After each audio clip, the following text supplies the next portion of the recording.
To those who are unaware, last year, The Unbearable Weight of Massive Talent was one of my favorite films of last year. It easily launched its way into one of my favorites of all time.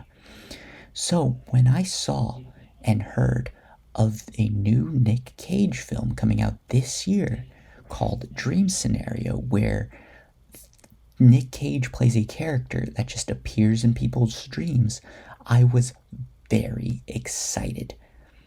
And I did not know what to expect.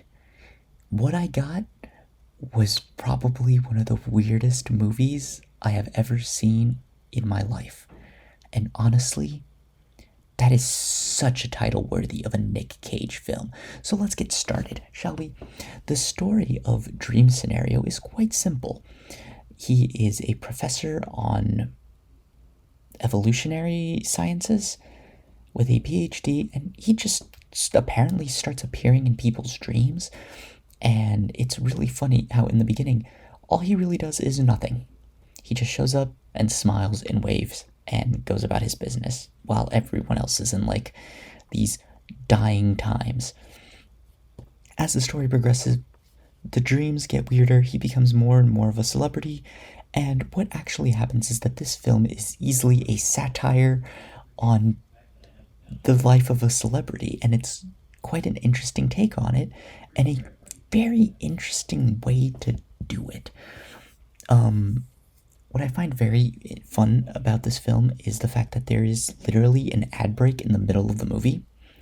That kind of made me think that the movie was over, and I was very happy that it wasn't, but it was very funny. And so it's an interesting film centered around dreams, but not as convoluted in the dreamscape as, let's say, an Inception.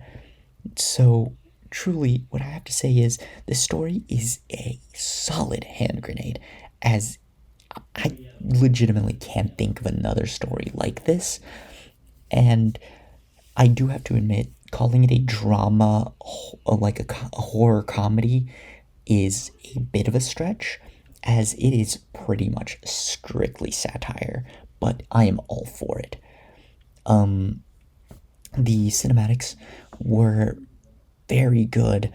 I enjoyed a lot of the visuals, and there were some really good effects during some of the dreams, so you know it was like they were dreaming and this was a dream instead of reality. And I do really like how some sequences made you go, wait, is this a dream or is this reality? And I don't know, I really love the whole cinematic nature of this film, and I really did appreciate seeing it on the big screen, so I'll give it a hand grenade score there. But now I need to talk about the directing, as, my goodness, the director does a great job with this film.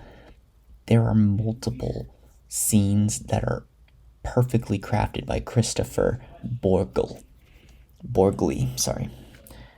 And what I have to say is that the horror aspect of it comes mostly from his directing, in how there are long periods of just oozing tension due to the fact that he does not really utilize a musical score when there is no dialogue like many others do.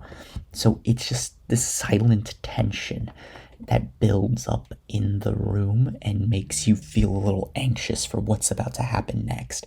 And I must say that that is phenomenal, to say the least, and really enhances the film. So I'll have to give it a hand grenade score there. And finally, acting. I'm just gonna say it. Nick Cage is great in this film. I really appreciate it. I really love Nicolas Cage's like renaissance right now with some of his films. I wanted to check out another one that came out earlier this year, or a little like towards the halfway point of the year, called The Retirement Plan.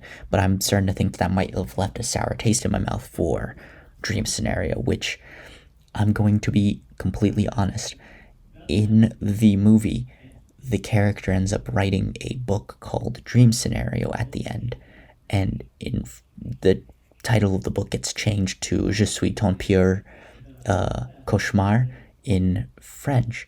And so when I looked on IMDb afterwards, I was really hoping to see that the name of this movie is Je suis ton pire cauchemar, which is kind of a shame that it isn't.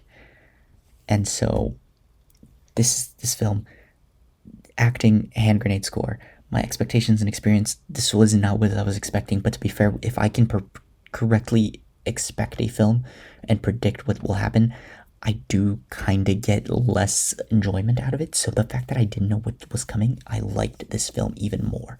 This is a solid hand grenade film. I am more than willing to rewatch it just to see if we can catch some other clues and see what else might be hidden in the background details. But other than that, I strongly recommend seeing this film. And all I have to say is, if you're still watching, leave a like, subscribe, and comment down below. And other than that, I'll leave you guys to it.